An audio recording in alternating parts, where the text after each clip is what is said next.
உலக செய்திகள் முதல் உள்ளூர் செய்திகள் வரை உங்கள் கண்முன்னே. நியூஸ் 16 செய்திகள் உடனுக்குடன். புதுச்சேரி மக்களுக்கு வணக்கம். என்னோட பேர் அரதாடி போசியா. நான் யானம் தொகுதி నుంచి பாண்டிச்சேரிக்கு வந்துட்டேன்.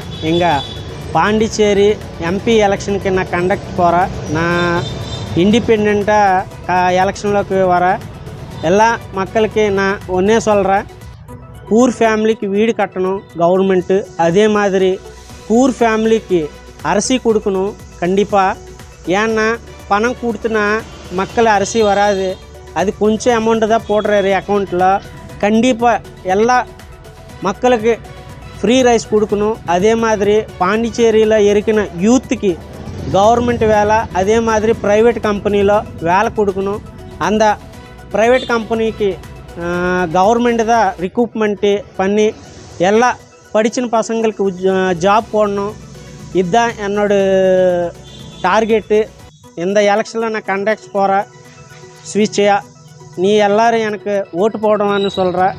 நான் யானத்து నుంచి வந்துட்டேன். நான் தெலுங்காளு, அதிகமாக தமிழ் பேச முடியல, கொஞ்சம் தான் தெரியும். పాండిచేరి மக்களுக்கு வணக்கம். పాండిచేరి ప్రజలకి నమస్కారం అండి. నేను యానం నియోజకవర్గం నుంచి పాండిచేరికి వచ్చి ఇక్కడ కలెక్టరేట్ దగ్గర నేను నామినేషన్ వేయడానికి వచ్చాను. ఈరోజు పాండిచేరి ఎంపీ స్వతంత్ర అభ్యర్థిగా నేను పోటీ చేస్తున్నాను.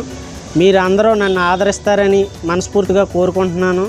నేను యానంలో ఉన్న సమస్యల మీద, అనేక సమస్యల మీద నేను పోరాటం జరుగుతుంది.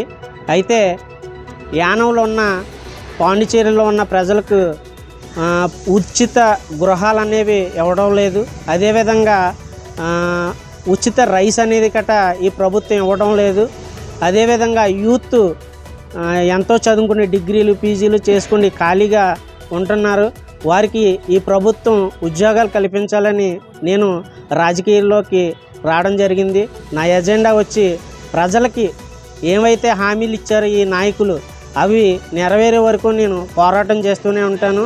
ఇది ఒక ప్రయత్నం మాత్రమే. మీరు నన్ను అందరూ ఆదరించి నాకు ఓటేస్తారని నేను మనస్ఫూర్తిగా కోరుకుంటున్నాను.